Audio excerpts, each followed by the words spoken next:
सत श्री अकाल जी। मैं डॉक्टर मनदीप कौर, पंजाबी विभाग हंसराज मेला महाविद्यालय जलंधर।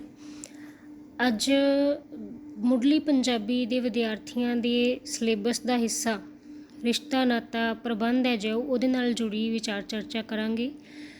मुढ़ली पंजाबी दे विद्यार्थियों के सिलेबस का हिस्सा है रिश्ता नाता प्रबंध नाल जुड़ी शब्दावली। कोई भी 10 ਜਾਂ 5 शब्द जिहड़े आ उन्हां बारे पुछया जाएगा। इन्हां दे बारे गलबात करते हैं। पंजाबी रिश्ता नाता प्रबंध दे विच बहुत सारे शब्द ने। हर शब्द ने नाल एक एहसास जुड़िया होया, एक सांझ जुड़ी हुई है। अंग्रेज़ी दे जिमें अंकल ते आंटी दो शब्दों दे विच पंजाबी दे बहुत सारे शब्द जिहड़े आ वो समाए हुए आ। सब तो पहला नाम है जी पिता। पंजाबी दे विच कहा जाता है पिता, अंग्रेज़ी विच आखांगे फादर। अते दूजा शब्द है माँ, मम्मी जां माता। एक ही गल है, अंग्रेज़ी विच मदर कहा जाता है जिसनों पंजाबी विच असीं माँ, मम्मी जां माता कहते हैं। अगला शब्द है भैन, सिस्टर, जिन्हों अंग्रेज़ी विच कहा जाता है भैन, पंजाबी विच कह लिया जाता है। अते भरा जां वीरा, इक्को ही गल है, भरा जां वीरा। अंग्रेज़ी विच असीं कहने आ ब्रदर। अगला शब्द है पति, जिन्हों के पंजाबी विच घर वाला भी कह लिया जाता है। अते अंग्रेज़ी विच कहते आपां हसबैंड। पंजाबी विच असीं कहने आ पत्नी, घर वाली भी कह लिया जाता है अते पत्नी भी कहा जाता है। अंग्रेज़ी विच जिसनों वाइफ कहा जाता है उसनों पंजाबी विच कहते हैं पत्नी। नैक्सट है जी बेटा, सन जिन्हों कहते हैं इंग्लिश दे विच। बेटा जिहड़ा हैगा उहदी वाइफ है जिहड़ी पत्नी है जिहड़ी उहनूं नूंह कहा जाता है बेटा, ते उहदी वाइफ जिहड़ी है वो अगे Nuh, daughter in law. Mama, mother दा जिहड़ा ब्रदर है, साडी माँ दा जिहड़ा भरा है उसनूं मामा कहा जाता है अते उसदी पत्नी मामी अखवाउंदी है। दादी जां नानी, ग्रैंड मदर नूं कहा जाता है। इंग्लिश विच एक ही शब्द है ग्रैंड मदर, पर पंजाबी दे विच साडे कोल दो शब्द ने जो दोनों ही अलग अलग ने। दादी फादर दी जो मदर है, पिता दी जो माँ है उसनूं दादी कहा जाता है। अते साडी माँ दी जो माँ है उसनूं नानी कहा जाता है। नाना जो माँ दा पिता है उसनूं नाना कहा जाता है अते उसदी पत्नी जिहड़ी है उसनूं नानी कहा जाता है, जानी कि माँ दी माँ नूं नानी कहा जाता है। भतीजा ते भाणजा, इत्थे भी दो अलग अलग शब्द ने। जो भरा दा अगे बच्चा है, बेटा है, उसनूं भतीजा कहा जाता है। जे बेटी है तो उसनूं भतीजी कहा जाता है।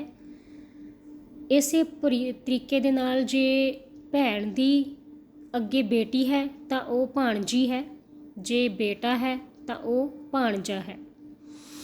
भतीजी जां भणेवी जिहड़ी असीं हुणे जिहदे बारे विचार चर्चा कर चुके हैं, भाणजी ते भणेवी इक्को ही गल है।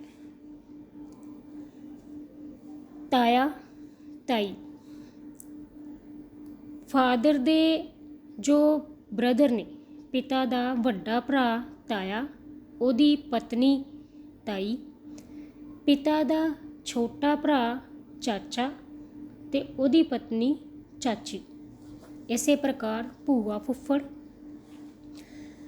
पिता दी भैन नूं भूआ कहा जाता है अते उसदे पति नूं फुफ्फड़ कहा जाता है।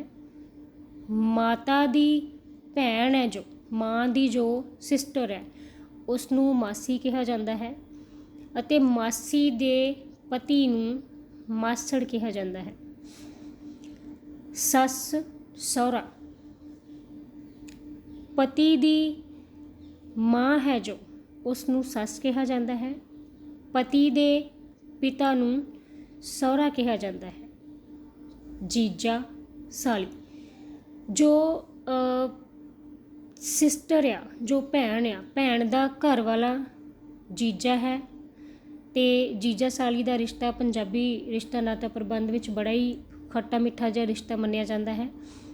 ਅਗਲਾ ਸ਼ਬਦ ਹੈ ਪੋਤਾ, ਪੋਤੀ। ਪੁੱਤਰ ਦੇ ਅੱਗੇ ਜਿਹੜੇ ਬੱਚੇ ਨੇ, ਠੀਕ, ਬੇਟੇ ਦਾ ਬੇਟਾ ਜਿਹੜਾ ਉਹ ਪੋਤਾ ਹੈ, ਅਤੇ ਬੇਟੇ ਦੀ ਬੇਟੀ ਹੈ ਜਿਹੜੀ ਉਹ ਪੋਤੀ ਹੈ। ਪੋਤਾ, ਪੋਤੀ ਮਤਲਬ ਦਾਦਾ ਪੋਤਾ ਅਤੇ ਦਾਦਾ ਪੋਤੀ। ਅਗਲਾ ਸ਼ਬਦ ਹੈ ਜੇਠ, ਜੇਠਾਣੀ। ਪਤੀ ਦੇ ਭਰਾ ਨੂੰ, ਜੇ ਭਰਾ ਵੱਡਾ ਹੈ ਤਾਂ ਉਹ ਜੇਠ ਹੈ ਅਤੇ ਉਸ ਦੀ ਪਤਨੀ ਜੇਠਾਣੀ ਹੈ। ਪਤੀ ਦਾ ਭਰਾ ਜੇ ਛੋਟਾ ਹੈ ਤਾਂ ਉਹ ਦਿਓਰ ਹੈ ਅਤੇ ਉਸ ਦੀ ਪਤਨੀ ਦਿਓਰਾਣੀ ਹੈ। ਅਗਲਾ ਸ਼ਬਦ ਹੈ ਪੜਦਾਦਾ, ਪੜਦਾਦੀ। ਪਿਤਾ ਦਾ ਜੋ ਦਾਦਾ ਹੈ ਉਹ ਪੜਦਾਦਾ ਹੈ ਸਾਡਾ, ਅਤੇ ਉਹਦੀ ਪਤਨੀ ਪੜਦਾਦੀ ਹੈ।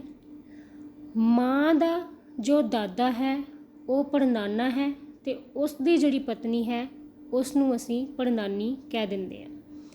ਇੱਕ ਨਾਨਕਾ ਪਰਿਵਾਰ ਹੁੰਦਾ, ਇੱਕ ਦਾਦਕਾ ਪਰਿਵਾਰ ਹੁੰਦਾ। ਨਾਨਕਾ ਪਰਿਵਾਰ ਦੇ ਵਿੱਚ ਮਾਂ ਦੇ ਨਾਲ ਸਾਰੇ ਜੁੜੇ ਰਿਸ਼ਤੇ ਆ ਜਾਂਦੇ ਹਨ, ਜਿਵੇਂ ਕਿ ਮਾਂ ਦਾ ਭਰਾ, ਉਹਦੀ ਭੈਣ, ਅੱਗੇ ਉਹਨਾਂ ਦੇ ਮਦਰ, ਮਾਂ, ਫਾਦਰ, ਪਿਤਾ, ਮਤਲਬ ਮਾਂ ਦੀ ਜੋ ਫੈਮਿਲੀ ਹੈ ਉਹ ਨਾਨਕਾ ਪਰਿਵਾਰ ਹੈ। ਪਿਤਾ ਦੀ ਜਿਹੜੀ ਫੈਮਿਲੀ ਹੈ ਜਿਹਦੇ 'ਚ ਚਾਚਾ, ਚਾਚੇ, ਤਾਇਆ, ਤਾਈ, ਦਾਦਾ, ਉਹ ਸਾਰੀ ਫੈਮਿਲੀ ਦਾਦਕਾ ਪਰਿਵਾਰ ਦੇ ਵਿੱਚ ਆ ਜਾਂਦੀ ਹੈ। ਆਸ ਕਰਦੀ ਹਾਂ ਕਿ ਰਿਸ਼ਤਾ ਨਾਤਾ ਪ੍ਰਬੰਧ ਦੇ ਨਾਲ ਜੁੜੀ ਇਸ ਸ਼ਬਦਾਵਲੀ ਦੇ ਨਾਲ ਤੁਹਾਡੀ ਜਾਣਕਾਰੀ ਦੇ ਵਿੱਚ ਵਾਧਾ ਹੋਇਆ ਹੋਵੇਗਾ। ਬਹੁਤ ਸ਼ੁਕਰੀਆ, ਧੰਨਵਾਦ।